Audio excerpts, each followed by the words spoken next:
This is a video to give you a few tips for when you really need to do a little bit of covering up on your roots and you can't get to the salon. Maybe you're sick at home, maybe you're traveling, and you just want something to get you through until you get to the salon. Of course, we'd like to give you some tips on doing your own hair color at home. We are not responsible for anything that might happen. Coloring hair in the salon, we take a lot of things into consideration. The texture of your hair, what you already have put on it chemically, how much gray you have, what type of maintenance you want.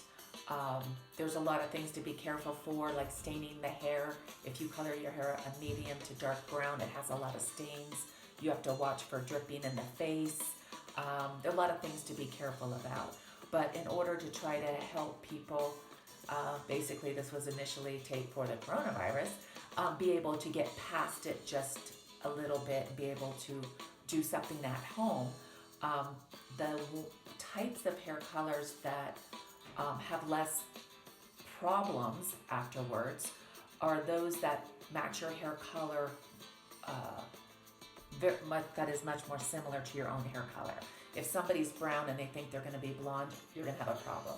If somebody is blonde and they're going to color their hair brown, that's going to be a problem. This is really meant for those little touch-ups just to get you by. The more gray you have, whatever color you choose, the more you have to stay with a neutral color. Usually those colors are natural. It has an N, it's not red. R, it's not G. You could snivel with G, but red, magenta, those brighter tones are going to be fluorescent in the areas that you have gray. So it's better just to be a little safe. Try to stick to neutrals. Try to stick to color that is very similar to your root color that's growing in or right at the base that was last colored, not at your ends. That's going to be a harder match.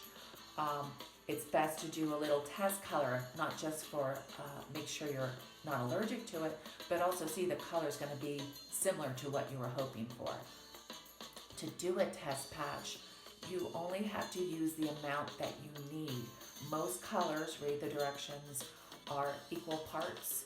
So if you just pour a little bit of color and a little bit of the developer, stir it up, close it right away, and just lift your hair to a spot that nobody's really going to see, and just put that on there for the amount of time that the bottle says, and wait, rinse, and see, did it come out brown? Maybe you need a little more time, maybe it got more red than you need, and you need a different color, rather than putting it on everywhere for the first time and saying, oh my God, this is not what I thought was going to happen. But again, putting it so you can see it, not back here where you can't see it, and not where if it's the wrong color and other people are going to see it. When you get the color, if it seems reasonable, again, keep in mind wherever you have more gray, it will become a lighter color and a brighter color if you've added base to it. So that's more where the errors happen. So in this area, you could add a little bit. A lot of times I've got a little gray here and I'll just touch up this section just on your part. It's better just to do that little bit than put it all over and you can't see and you cover your highlights and it gets too dark in spots. It's so much easier to adjust it back in the salon when needed rather than come in with a color correction, which is way more expensive than any other hair color you can probably get. Let's see. The color amount that you need, even when you apply it, you don't have to mix the whole bottle. If you're just doing it in those little spaces, just mix what you want, close it up really tight, and then use the rest later. So it shouldn't cost very much to do. For staining, if you're blonde, no big deal, but if you're going to medium or darker brown, you will have staining in your area. If you're doing it yourself, I'd oftentimes use conditioner. You could use some kind of oil that you could put on in case you drip.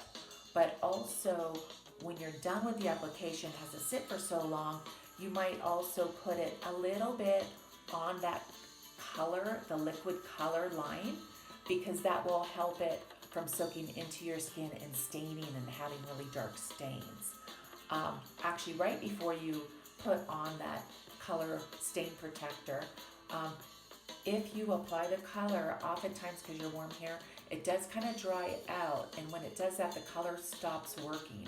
So you might want to apply it first here, then play around on your roots, and then reapply here if it starts to dry. And then again, reapply a little bit more conditioner or oil, just not a lot to those areas because it might keep the color from taking on your hair. This is more to protect your skin from staining. And make sure I always wash twice. The first time it gets it clean, but the second time really gets it clean. It really will keep your pillows from getting stained. Drying of your hair to let the residue of color sit there can really be drying, and it definitely gives your hair a lot of shine. So I think that's about the only tips I have for you today. Let us see how it goes. Have a good one. This video was created for all of the clients at Imagine Salon in Tahoe to try to help themselves out through the quarantine time of the coronavirus 2020. Our salon is closed, and we really hope these tips help you, and we hope to see you again once the salon open and everybody is healthy. Our phone number is 530-600-1616. Imagine Salon in South Tahoe. Please take care of yourself.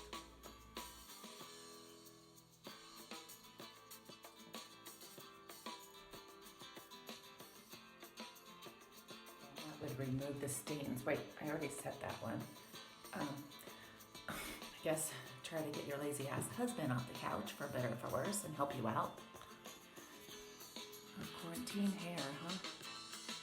Imagine Salon, hope you didn't fuck up your hair.